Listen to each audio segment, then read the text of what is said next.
We have on the phone line right now Lord Christopher Monckton. But before I go to him, I want to tell you that right now, for every $329 you spend on food with eFoods Direct, you'll get a free 24-day supply, the Patriot Pack, plus free shipping. That's a huge savings. Not even counting the shipping, you save $190. That's a limit of just 10 per order. And you can get that at efoodsdirect.com/Alex or at 800-409-5633. Now, it's a real pleasure to talk to Lord Christopher Monckton. I'm looking forward to it. He's a true Renaissance man. He's not only a businessman, he's been a newspaper editor, an inventor, a classical architect, and he has been a special advisor to Margaret Thatcher as Prime Minister. One of the things that is not usually talked about Lord Monckton is that in 1999, as part of his businessman aspect, I guess, he created and published the Eternity Puzzle, which is a geometric puzzle that involved tilting a dodecahedron with 209 irregularly shaped polygons called polydrafters. He offered a $1 million prize, and after a year and a half, it was won by a couple of Cambridge mathematicians. But by that time, he had sold 500,000 puzzles. He did it again in 2007, but after 4 years, nobody had solved his puzzle. Well, you know, he's a real puzzle solver, and he's going to help us solve this puzzle, this false narrative of global warming, which is something of a scam. And, you know, kind of like people have said of Las Vegas, just a city that's been built on the backs of people who don't understand math. Well, you know, global warming and carbon taxes are a burden that are going to be put on the backs of people that don't understand what's going on, don't understand how to look at a chart and see a trend, don't understand how to honestly analyze a trend analysis. Lord Monckton, how are you doing? It's a pleasure to talk to you. It's very good to hear you. I'm in fine fettle. I've just been watching with great amusement the hearing the Senate has just held on the subject of whether global warming is really happening. And the truth is, of course, it hasn't now been happening for somewhere between 15 and 17 years. There hasn't been any global warming, and that is beginning to give the usual suspects something to worry about. They've been very arrogant until now. They've said there's a consensus. And of course, they fiddled the consensus as well. A paper came out in a journal which I suspect was created just so that they could publish this paper, because no proper peer-reviewed journal would ever have published it. And the paper claimed that 97% of nearly 12,000 extracts from scientific papers supported the consensus that more than half the warming of the last sort of 50 years was caused by us. But in fact, a closer analysis of the paper shows it wasn't 97%, it was 0.3% of the abstracts that actually agreed with that consensus.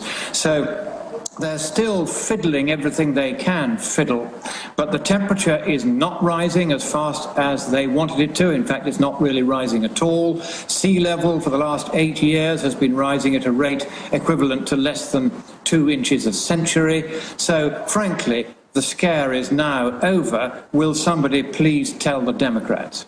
Absolutely. You know, the American Meteorological Society had their meeting here in Austin this year, and we covered it for InfoWars. And it was pretty amazing to see, just as you talked about, they love to do things like appeal to authority or appeal to the fact that they have this many scientists from this prestigious university who sign on to their theory. And it's like, show me the data. Show me the facts. And you've got a great presentation where you basically go through and you look at it. We just had that up on the screen there. If you look at temperatures, it's quite a noisy graph, and you have to draw a trend line through that to take a sample of it. I mean, we have the temperature variation is all over the place, but when you honestly draw the trend line through it, you see that there is no global warming going on. You do a great job of pointing that out in your presentations. Well, that's very kind of you. In fact, I'm now doing a monthly graph which shows the predictions which the UN's climate panel, for which I'm an expert reviewer, is about to make. It's just in a couple of months' time, they'll be producing their 5th of their 5-yearly, multi-thousand-page collections of scientific rubbish about global warming. And in that particular document that's just about to come out, which of course I've read because I reviewed it for them, they have made predictions about how fast the world should be warming at the moment. and it should be warming at a rate equivalent to about 2 1/3 Celsius degrees, or kind of 5 to 6 Fahrenheit degrees every century. But in fact, it's not doing that. It's not warming at all. So they've got a big problem, and what I'm doing every month now is publishing the latest monthly temperature record from the satellites of the University of Alabama at Huntsville and remote sensing systems limited. I take the average of those and plot the graph, then I calculate the trend line. There's a standard statistical formula that I use for doing that, and it is at the moment declining very slightly. It's not really a significant decline, but it is declining, whereas the forecast temperatures, of course, are heading upwards, because they've just predicted that adding carbon dioxide to the atmosphere will have about twice as much effect on the temperatures as in fact it has been having over the last 50 years. And with the sun now going into something of a hissy fit, it's gone into decline really, it's beginning to look as though the real worry is going to be about whether we're going to get global cooling in the next couple of years, right, certainly, and possibly even for the next couple of decades. That's right. As many meteorologists and other scientists have pointed out, and as common sense would dictate, the thing that really drives the weather and global warming is solar activity. You know, that's the thing that really correlates to it. One of the things we noticed at the Meteorological Society's meeting was that meteorologists are very much interested in doing exactly what you're doing, and that is taking a lot of measurements. And they were distinguished from the climatologists because, you know, the meteorologists, they're looking at short-term predictions. So they're going out and they're taking measurements here, measurements there, and then they're testing that against their models. Climatologists, on the other hand, they're looking at such long-term scale that they can go out and they can create these open-ended models, which, of course, they can't really test or verify.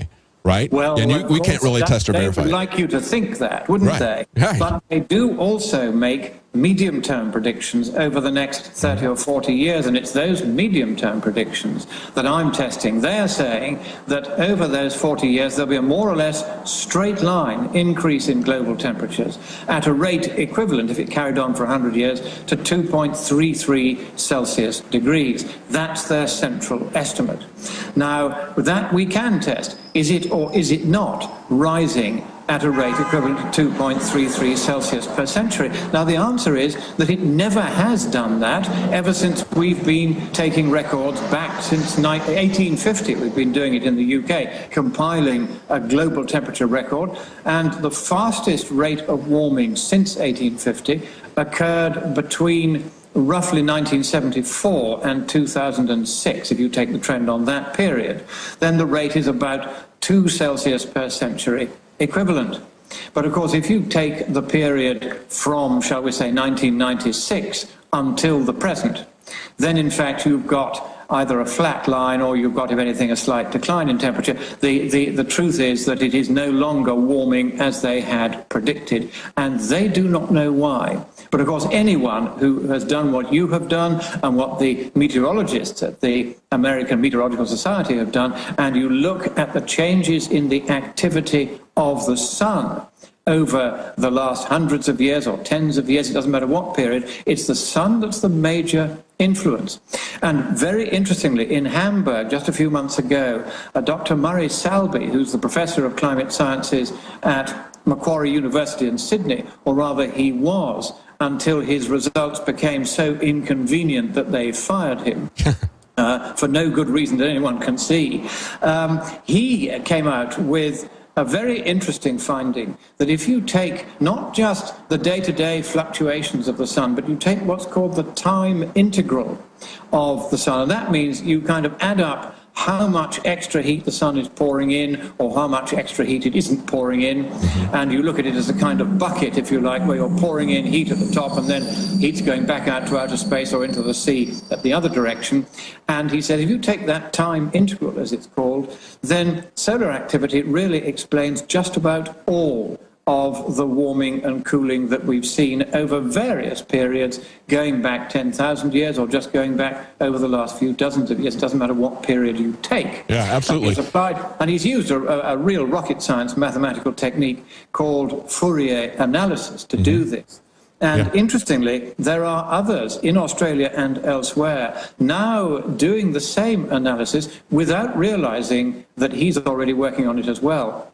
Well, and I think what you're going to find is a series of papers coming out in the peer-reviewed literature over the next few years, really more or less proving that it is the sun that's chiefly responsible for fluctuations in global temperature, and that CO2 at best is a bit part player. Absolutely. Now, we've talked a lot about the science, but when we come back from the break, I want to go over the economic consequences for people, because, you know, this is not just an academic or scientific debate. We could have that debate and it would be very interesting, but this is something that has real-world consequences. We're talking about something, as you've pointed out, that's a third of the global GDP that's being proposed for these carbon taxes. It's amazing transfer of wealth, the largest transfer of wealth to private individuals that we've ever seen. This is something, a scam that is very similar, in my opinion, to the Federal Reserve scam that we have here with our central bank, but on a far larger scale, on a global scale that affects everyone on the planet, especially those of us in the Western countries from which they want to transfer the wealth. So we want to cover that in the very next segment. I want to talk about the real dollars and cents effect of this and how it's going to affect everyone, and why you should be concerned about this global warming debate, why you should also be armed with the science, as Lord Monckton has pointed out, so you can have this debate, so that you can inform politicians and your neighbors about what this scam is really about. We'll be right back. Stay tuned. Welcome back to the Alex Jones Show. I'm David Knight, here filling in for Alex Jones, and we have live on the phone Lord Christopher Monckton. And no, this is not the end. In spite of what the climate alarmists want to tell us, this is not the end. And we've been talking about the bad science and some of the issues with the data that's been given to people that policy is actually being based on with Lord Christopher Monckton. But in this segment, I want to talk about the real dollars and cents consequences about this. And not only just dollars and cents, but real life consequences. You know, we're all told that everything is going to melt and all the cities are going to be overrun with water, and so this is a matter of life and death. Well, you know, it really is a matter of life and death when you can't have access to cheap power. It is the access to energy, available, affordable access to energy, is the best predictor of life expectancy, as well as just creature comforts. Lord Monckton, can you lay this out for the audience, exactly what's at stake here in terms of global governance, in terms of this massive transfer of wealth that is being proposed with these carbon taxes? Yes, this is the biggest transfer of wealth in human history, from the poor to the rich, from the little guy to the big guy, from the governed to those who govern them. And it's a kind of Robin Hood in reverse. There is no scientific basis for it, and there's no economic basis for it either. And what I'd like to do is just take, as an example, the Sanders-Boxer proposed carbon tax. They failed to get cap and trade through. They couldn't get that through the Congress. Now they're trying to flog this dead horse by rebranding it as a carbon tax, rather like the one in Australia. But here are the figures on this, and if you've got a pencil and paper handy, you might like to write these down, because they are all mainstream science, mainstream figures, straight from the UN's climate panel, straight from Sanders and Boxer themselves. I am not making any of these figures up. I am just drawing from these figures the conclusions that they should have drawn if they had known enough climatology and economics to understand how daft their proposal is. So here goes. They're going to cut carbon dioxide emissions in the United States with this tax, if they get away with it, which they won't, but let's pretend, by 11% over 10 years. Now, that's over and above the amount at which it's falling anyway, because more and more people are burning cheap gas to deliver their power, and gas emits half the amount of CO2 per BTU delivered as coal. So that's why in the US, in fact, carbon dioxide emissions, almost uniquely in the Western world, have been falling more or less throughout the last decade or so. But anyway, they're saying they're going to increase that rate of fall by 10.9%. But the point is that the US only accounts for 17.5% of all global carbon emissions. So even if the Sanders-Boxer tax were to succeed as they want it to, and they really have no scientific or economic basis for assuming that it will, then less than 2% of global CO2 emissions would be remitted over that 10-year period. That, in turn, would reduce the CO2 concentration, which the UN's climate panel would expect to be 422 parts per million by volume. That would reduce it from 422 to 421.5. So not much of a change there. That in turn means that the CO2 radiative forcing, which is the effect which eventually causes warming, would fall by 0.006 watts per square meter. We wouldn't be able to measure it. That in turn means that the projected business as usual anthropogenic forcing, which would have been 0.467 watts per square meter, will come down by only 1.3%. So you can hardly measure any of this.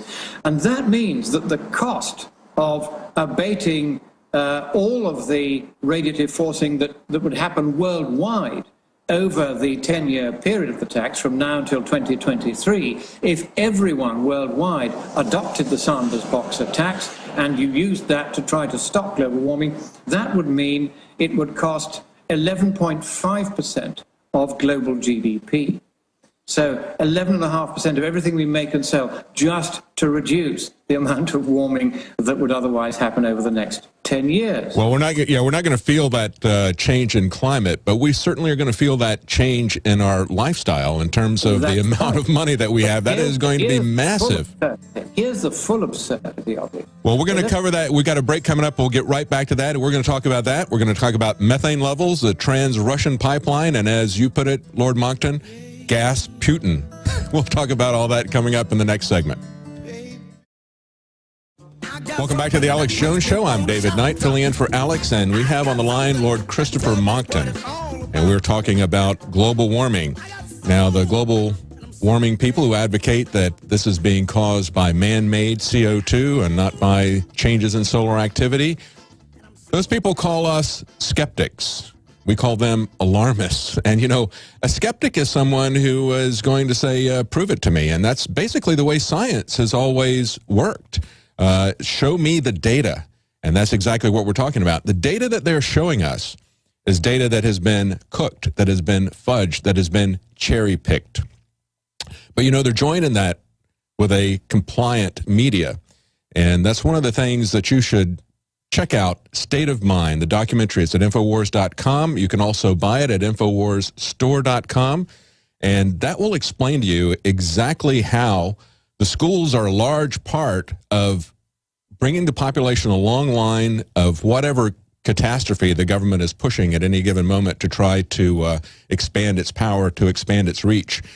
And this global warming alarmism is actually a way of expanding global governance and transferring wealth. And we were just talking to Lord Monckton about that, transfer of wealth. Lord Monckton, can we put a dollar figure on this? What's this going to cost per person? I saw you covered that on one of your presentations.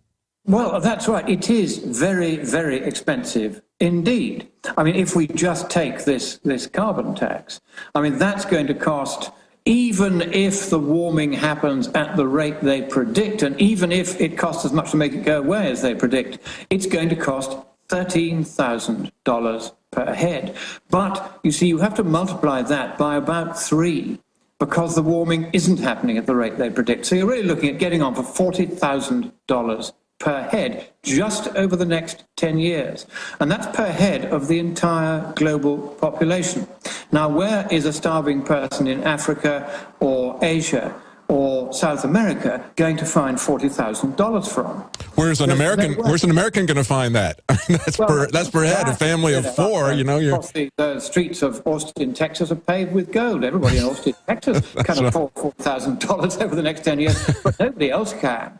And so, right. Of course, this is the extravagant absurdity of all this. And the figures I've just run through with you, which show that even if the warming were going to happen at the rate that they say, And even if that would do as much damage as they say, and even if it would cost as much to make that damage go away, as they say, or just to adapt to it, as they say, then it would be 8 times more expensive to try to stop the global warming today with measures of equivalent cost effectiveness to the Sanders-Boxer proposed tax, as it would be simply to let it happen, sit back, enjoy the sunshine, and pay the later and far lesser cost of adapting to such of its consequences as might be adverse.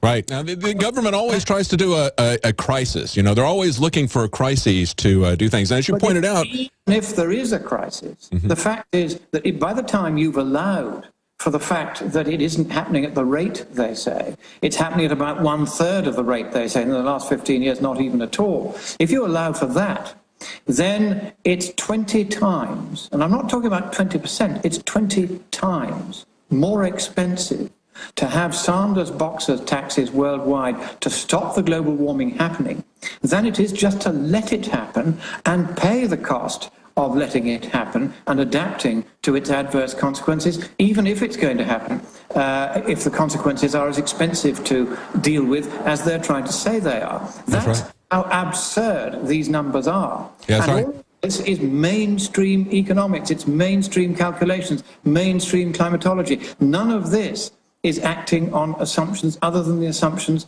that they themselves are using. And they just haven't bothered to do the math because, as you rightly said earlier, this is another Federal Reserve scam. It's not about addressing global warming. It is about making the rich even richer while the poor get even poorer. And you and I are against that. That's right. You know, it's like I was saying, they always like to use a crisis to move things along. That's what they did with the TARP bailout. They pulled in a lot of congressmen and senators and said, look, you need to give this massive amount of money to the banks right away or there's going to be rioting in the streets. We've got a lot of mortgages that are underwater. We need to help these people. That money never left the banks. None of that stuff happened. So they're basically trying to create a crisis. They want to, if they don't have a crisis that they can use for their purposes, they'll manufacture a crisis, and that's what we see happening here. Talk a little bit about ClimateGate. You know, I'm sure you're aware of what happened there at East Anglia University. We had a revelation of some data. I believe it was in 2009. We had 1,000 emails leaked, and basically they were talking about hiding the data. And then it was repeated again a couple of years later. We had, I think it was 2011, we had 5,000 emails leaked. I was part of a team that was trying to get access to Michael Mann's emails at the University of Virginia because a lot of those emails were back and forth to Michael Mann, but so far that we've not been able to get access to that. They've hidden those. Why are they hiding that data? Well, they're hiding the data and they're hiding the emails because the emails that have become public show that a small, malevolent clique of bad scientists on the very far left politically, such as Michael Mann, were deliberately tampering with the data, destroying data, fiddling their results, so as to pretend that it was a whole lot warmer today than it was 1,000 years ago, when very nearly all the papers in the scientific literature that have done this by reference to actual measurement, which you were talking of earlier, rather than playing around with models as Michael Mann did, those papers that do it by measurement show that it was very likely a great deal warmer 1,000 years ago, 2,000 years ago, 4,000 years ago, and also between 6,000 and 10,000 years ago than it is today. So today's temperatures are not exceptional, and they had to change that. In fact, in 1995, Ken Overpeck, one of the people who features in these emails and one of the bad scientists who've been bending the data, wrote to a good scientist from whom I got the story, and he said, we have to abolish the medieval warm period. Not we have to check whether it was there or how big it was or whether it was global. No, we have to abolish it. And right. So they did. That was the significance of Michael Mann's graph. And then somebody at the University of East Anglia was so horrified by this that they released all the emails going back 10 years between the University of East Anglia and these other scientists all over the world, to the BBC. But of course, the BBC is in the tank for this garbage. Its pension fund is heavily invested in so-called green, so-called investments. And so it wasn't going to release these. And the person in the BBC who was sent this data, these emails, who was one of their environment correspondents, didn't do anything with it. He sat on it. And so eventually the emails were released via a Russian website. And then the police went round bullying. They didn't dare try to bully me, but they did bully some of my friends here in the UK to find out whether we had anything to do with what they were calling the theft of these emails. But hang on, this wasn't theft. These were paid scientists at public institutions, chiefly in the United States and Britain. We are the taxpayers. We pay for them to do this research and talk to each other about it. And so these emails, along with all their results and their data and their models, ought to be public property. Exactly, exactly. That's our point. I was at the American Tradition Institute, and the people there, Ken Cuccinelli, the Attorney General in Virginia, and others were saying, these are emails that were conducted by Michael Mann as he was employed by the University of Virginia at taxpayer expense, producing information and so-called science that is now forming the basis of policy. So we need to be able to have full transparency, full disclosure, and yet what we see coming out of that is the same thing we're seeing with the Snowden leaks. Rather than going after it and looking at it and saying, okay, what is this leaked data showing us? You know, is there something dishonest, criminal going on here? Is there a conspiracy going on here? Instead of looking at that, they attack Snowden. They say, well, how did these leaks come up? And as you mentioned, instead of looking at the actual data and saying these people are conspiring to craft a story to suit themselves, they're cherry-picking the data. Rather than do that, they want to know, where did that leak come from? That's the extraordinary thing. I mean, I've written to the police a couple of times about this and said, look, there's fraud going on here, and it's going on an enormous scale, and it's not a matter of scientific debate. They are tampering with the evidence. I've given them a couple of very clear examples of where the evidence has been deliberately bent. And Ken Cuccinelli is being very slow off the mark here. He is still faffing around trying to get emails which Mann is never going to deliver, and the university won't either, because once this fraud comes out in public, they're all going to go down. The University of Virginia is going to get closed down, as is Penn State. They'll close the whole university down because they've tried to cover up this fraud, but that's what it is. That's right. Simply bogus science. That's right. But Ken Cuccinelli has, if he did but understand it, enough evidence already to convict those who were responsible for, and I'm going to use this word bluntly, fabricating that bogus hockey stick graph. That graph is a fraud, and it is relatively easy to prove that it's a fraud. And I've often done this in front of audiences to see how they react. And these are just lay audiences, and you say, right, here's the evidence, here is what they did. Now, if you were a jury and they did this, would you convict them of fraud? And the answer is yes, the jury would convict them of fraud. And so Cuccinelli, if he wanted, because he is a state's attorney general, he has a certain amount of credibility. If he was simply to bring a prosecution against those who fabricated that graph, then I can put him in touch with scientists who have done detailed analyses far beyond anything that I would be capable of doing, expert scientists in this field, who will be able to demonstrate to him exactly how this was done, by whom it was done, and why it is fraudulent.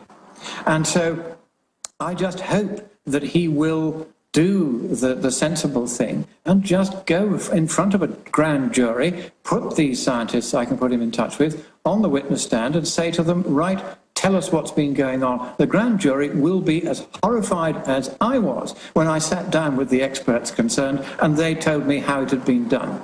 It was and is a standing outrage. And it is, I think, only a matter of time. And if Ken Cuccinelli hasn't got the, what in English we should call the cojones to do this, then I think we're going to have to find another state's attorney general who is willing to bring these people to book. But one shouldn't home in only on them.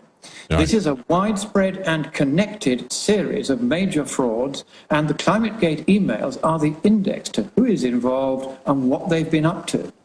And frankly, if I were a wealthier man and had more time to devote to this, I would have a lot of these people in court and just say, right, this is a fraud, the police will not do anything. Our Serious Fraud Office, I've written to them, they don't even write back. You get an automated acknowledgement saying they're not interested in investigating serious fraud if it's the government that's doing it. Absolutely. Not the pest of the private sector. And it's just another measurement of the widespread corruption in government, that people can get caught red-handed, with these conspiring to deceive the public. Being caught red-handed with the way that they're, as you've pointed out in your presentations, the way they cherry-pick the starting points to kind of get the trend analysis that they want. They very carefully choose it. You have a great example of a sine wave, and you say, well, if I just look at this one portion of a sine wave, I can make it look as if everything is declining, or pick another portion, everything is increasing. So, if you cherry-pick the data, which is what this ClimateGate stuff was all about, emails back and forth to each other to hide the decline. If you look at the text just from the very first one, and Alex was on this from the very beginning, but he's kind of, as we showed this, these old articles with Alex standing in front of a blackboard of the video, he was on it from the very beginning, but the mainstream media was, like I said, compliant with this story. Because why? Because it grows the government, and because any fraud, as you pointed out, that's done by the government is something that we really shouldn't look at. We need to just move along. There's no story here. That's right. In fact, when I worked at 10 Downing Street, I found this kind of corruption going on, and I made sure that because I was where I could do something about it, people who tried that on did not get away with it. I investigated several scientific frauds that were going on at that time and had them stopped because the lies didn't work. They tried lying even to Downing Street, but it didn't work. And the trouble is that in government now, there are too few people who have any understanding of elementary mathematics or science. That's true. And so there were the senators having this big inquiry, but none of those senators, I've spoken to some of them, they're all good people, but none of them simply has enough of a scientific background to realize just what a monstrosity this global warming story is on three major fronts. First of all, even in theory, we wouldn't expect to see all that much in the way of global warming. Secondly, actually, it hasn't been occurring at anything like the rate that they've been predicting. And thirdly, even if it did, it's economically 10 to 100 times cheaper to let it happen and adapt to its adverse consequences than it is to do anything about it. Those are the hard, simple, central facts of this debate. And it's just regrettable that there are too few politicians who really understand enough science and enough economics to be able to put the two together and realize just what a fantasy and an absurdity all of this is. But here's the exciting bit, and I've said this to Alex, I'll say it to you, that the left, which now controls governments worldwide, it controls civil services, it controls the Supreme Court, it controls, of course, the media virtually wall to wall.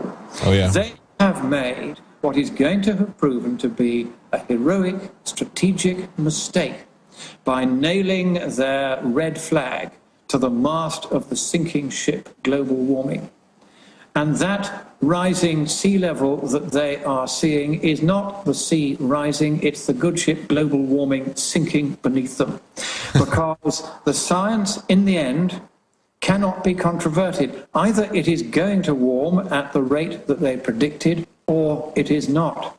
Those of us who have done the sums properly know that it isn't happening. We know that it isn't going to happen. We know why it isn't going to happen. And we know that even if it did happen, you'd be better off not doing anything about it and spending the money more usefully somewhere else. So we will not be surprised, but a lot of the fellow travellers on the left who, once they are told the party line, will parrot it without ever questioning whether it was right or wrong, are suddenly going to get a shock. Because you see, in most matters of politics, what happens is, you can argue it one way or the other, but on matters of science, it's not like that. Oh, yeah, there is truth and there is everything else. And in truth, this global warming scare is a lie. It's the greatest lie ever told, as Professor Nicholas Merner calls it. It's a very big, very costly lie, which is hugely beneficial to the governing class in most parts of the world. It's hugely damaging to the working class and the poorer classes in all parts of the world, particularly in the very poorest countries, who are not being allowed to develop the cheap fossil-fueled electricity, which is the fastest way of lifting them out of poverty, and therefore the fastest way of stabilizing their populations. Absolutely. And it's a propaganda. It's an information war. It's a propaganda war, because even though they know this, and even though we can tell people this, it's really who can repeat a lie the most times can actually deceive the public. So we're going to talk a little bit more about this. We've got one more segment with Lord Christopher Monckton, so stay tuned. We're going to talk a little bit more about the massive impact of this proposed legislation. Welcome back to the Alex Jones Show. I'm David Knight, filling in for Alex Jones, and we have Lord Christopher Monckton on the phone from England, and he's been talking to us about this fraud being perpetrated on the public, on the world, called global warming, and the supposed solution, carbon taxes or cap and trade or whatever they come up with at the moment to transfer wealth from us to a few people. Now, we were just, Lord Monckton, we were, as I was pointing out, we went to the American Meteorological Society.